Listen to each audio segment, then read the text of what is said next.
If you're working incredibly hard and you're driven to stay in great shape and really focused on eating right and worrying about your weight all the time, you may be actually be doing the wrong things. In fact, the worst things to give yourself a long and healthy life. In this podcast, I'm going to dive into what are the root causes of longevity in the blue zones on the earth, those places where people live much longer, with them far more centenarians than the general population. And I'm going to identify what those root factors are, and they are going to surprise you.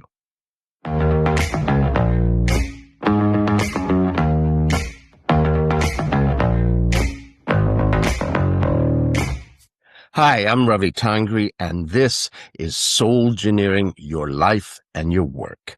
And this is where we find those tiny little pressure points where you can put a little bit of effort here, a little bit of effort there, and all of your life shifts and transforms to become much more fulfilling, where you can bring all of your heart and soul into every part of your life. Today, I want to dive into what is it that gives us a long and healthy life. And there are many people who are incredibly driven about fitness, who are incredibly focused on what they eat, on dieting, and are looking at their weight. And they may actually be doing the worst things possible for having a long and healthy life. To identify what is actually important, what I'm going to dive into is what happens in the blue zones on Earth. These are people who live incredibly long, areas of the Earth where there's far more centenarians. People live to 90, 100 more than the general population, and what it is that happens. So some of these areas are Sardinia, Nicoya in Costa Rica, Ikaria, and Okinawa. Now, these things change, okay? For example, in Okinawa, as it's become more westernized and things are happening, the younger generations are actually not living as long. So they are shifting as places become quote unquote more modernized, more westernized. And there's some immediate things that you can see that are different. There's low exposure to tobacco and processed foods. There's a high amount of daily low intensity movement as part of life. They don't drive for heavy exercise intensity. The diets are plant dominant and modest calories. They don't worry about what they eat. They just eat healthier in that. There's tight social integration. So you have incredible support to alleviate stressors and such. And faith and purpose are really important. What's interesting is genetics is a factor, but it's an incredibly minor factor. It's way down at the bottom of the list. However, if you take a look at all of the studies that are out there, you can do what's called a factor analysis, which is looking at what's the root causes underneath all of these surface elements. And a first level of factor analysis reveals several latent factors like metabolic load and damage. So this has to do with diet, not smoking, daily movement. Social support, family, there's a lot of multi-generational support, supportive environment, there's good public health, and genetics and demographics are there, but they're the smallest influence. But you can go deeper into your analysis, and this is where the surprises happen. The biggest factor under everything that permeates all of those elements is much lower levels of chronic stress. They are so much better at stress regulation and recovery because that feeds into all of those other elements. There's also energy balance, cellular maintenance. So that has to do with movement and diet and so on. But social regulation, belonging, meaning, and purpose come out really clear as factors. But the biggest of all is the much lower levels of chronic stress. It impacts everything. It disrupts your energy balance. It erodes social bonds if you've got chronic stress. It suppresses meaning in life. In the blue zones, they have far more ways to downshift and reset the stress level. Their rituals with family, with purpose, with what you're doing, prayers, naps, shared meals, gardenings. They're ritualized ways that let them depressurize, release the stress. So what are some of the differences between the general population and those who are healthier, like in the blue zones? Let's take a look at different aspects. So in the mornings, those who are in the blue zones, those who are healthier, awake, rested, and calm, whereas most of the rest of the population wakes with a racing mind and anxiety, and you get the emails and the socials and the doom scrolling. You immediately grab your phone and you're into the busyness of the day. In the workday, people who are regulating the stress levels have focused breaks, relaxed breathing deep in the belly. I have for many years gone into organizations and I've challenged people to say, look, just for 1 week, take breaks where you walk away from your desk. Do not eat lunch at your desk. Go somewhere else. Ideally, in these times, go out.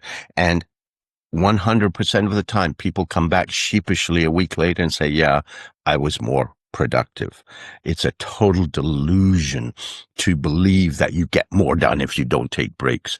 Not possible. We do not operate that way. And those who live with chronic stress are under continuous pressure. Breathing is shallow. They're not really breathing. There's no breaks. And that pressure goes on throughout the workday. In the evening, the people that are healthier ease into rest. They wind down with social or quiet activity. There is a digital sunrise, no screens for an hour or two before bed. So you can ease into sleep. When you have the screens, it makes you alert and it makes it much harder to sleep. Whereas the people who live with chronic stress are wired. They can't switch off. They're carrying all the stuff from the day. They're doom scrolling or diving into alcohol to relax. And those are the rituals that they have, which are not healthy at all. When it comes to sleep, people who are healthier have a deep, consistent sleep. They wake refreshed. Those with chronic stress have fragmented sleep. You're waking up all the time. You wake early or often. You're tired when you get up. You're always exhausted. And it extends into the physiological as well. People who are healthier have steady energy, clear focus, whereas those with chronic stress are always dealing with tension, cravings. They're jittery to some extent, fatigue, immune issues.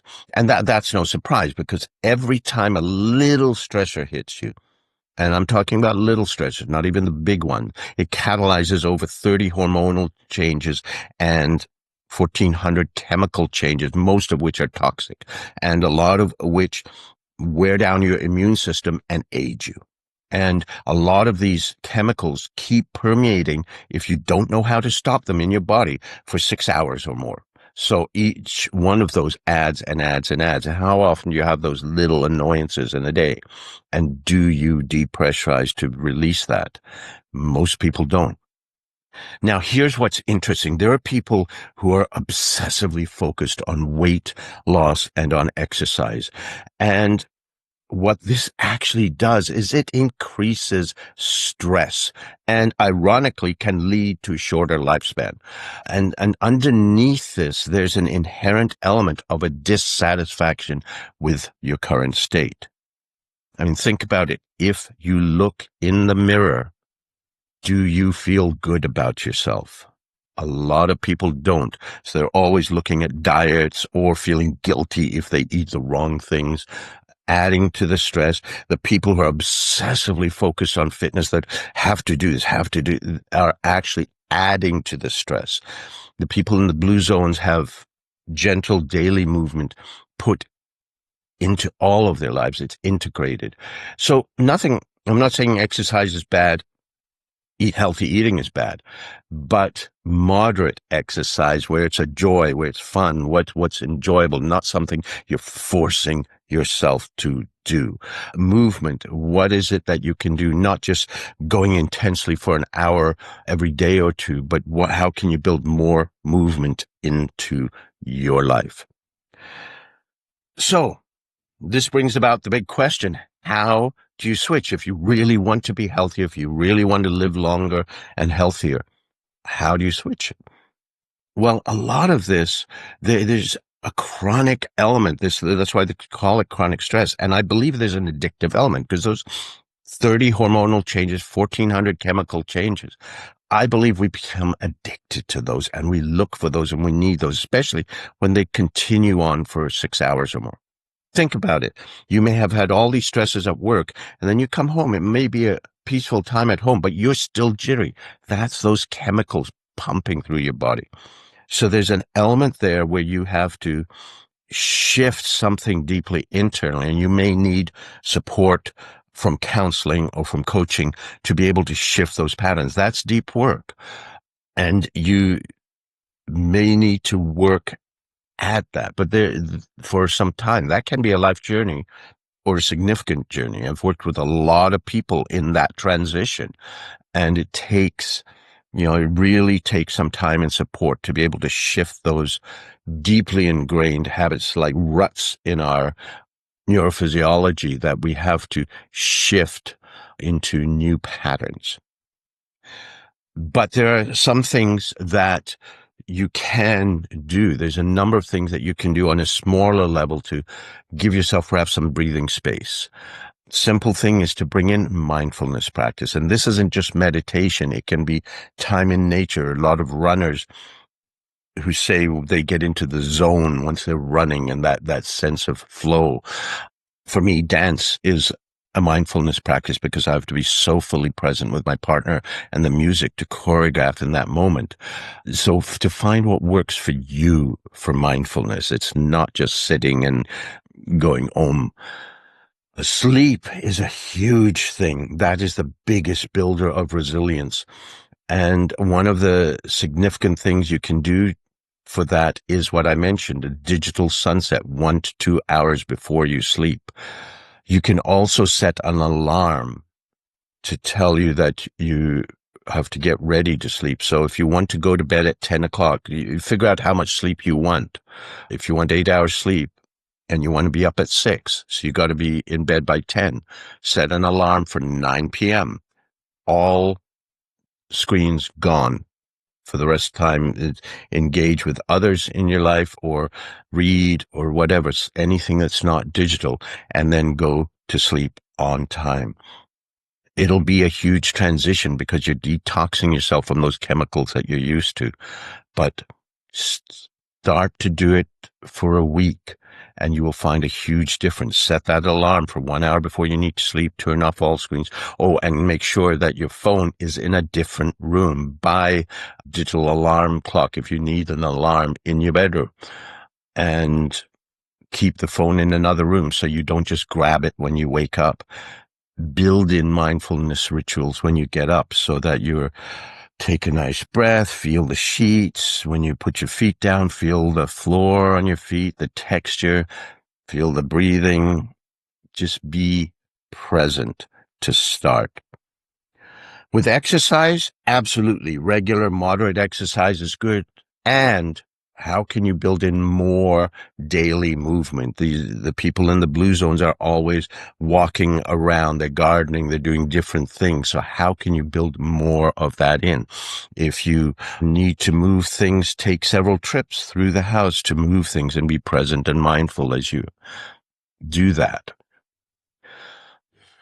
Another thing you can do to decompress from the stress is how can you reflect as opposed to ruminate. When you ruminate, you're going down a spiral of negativity. Oh my God, I screwed that up. This happened. Oh my God, how can I figure this out? Whereas reflection is, a way to decompress. So it's like, okay, let's start by looking at what worked well, which we ignore, what worked well in the situation, and then how can I do things differently in the future to reflect versus ruminate over everything that went wrong. Hydration is another thing. Lots of water. You've heard all of that. And here's another thing that a lot of people under stress do. They look at chronic stress. They plan these vacations at certain times and they look forward to it. They're in deep stress the rest of their life, but they're going, oh my God, I'm going to go on vacation. Can't wait for that week. Can't wait. They have that week. It's wonderful. And then they come back and 2 days later, it's like they never went away. Yes, absolutely have vacations, but you need to do daily micro recovery every part of your life all the time. So taking short walks in nature, if you take a break in the morning or in the afternoon to actually go out, take a walk in some woods nearby or somewhere, even just to get out, breathe, don't ruminate, breathe nice and deep and slow and just be present. So make sure you've got daily micro recovery, ways to connect with others socially so that you can work. That social support is so incredibly important, even though most of us don't have multi-generational families. How can you keep regular social connection and support? Not to complain about life, but to find connection, ways to move forward, all these wonderful things.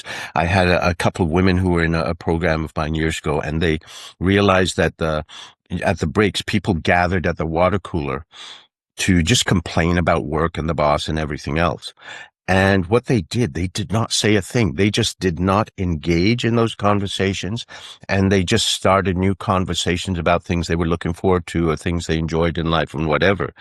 And within a week, the whole group at the water cooler, without letting them know what was happening, had changed that break time into a wonderful, nurturing time where you could defuse the stress response.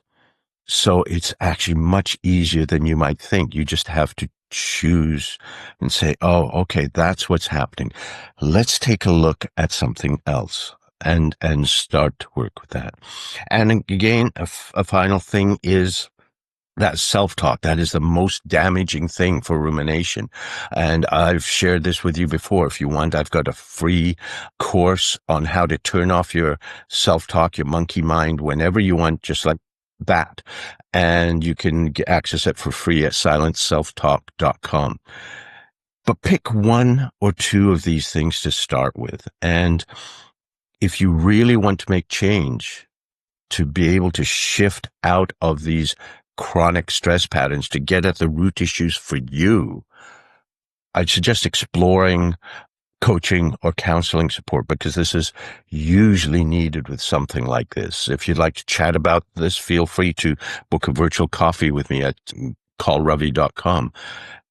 But make sure you get the support you need to be able to make this journey. So pick one or two of these things and see what a difference it can make in your life. And let's start to explore how you can live more mindfully, healthier, and longer. I'm Ravi Tangri, and this is Soul Engineering Your Life and Work. I got the energy, it's all I need to finish. And everyone that knows me knows that I can do this. Yeah, I know that I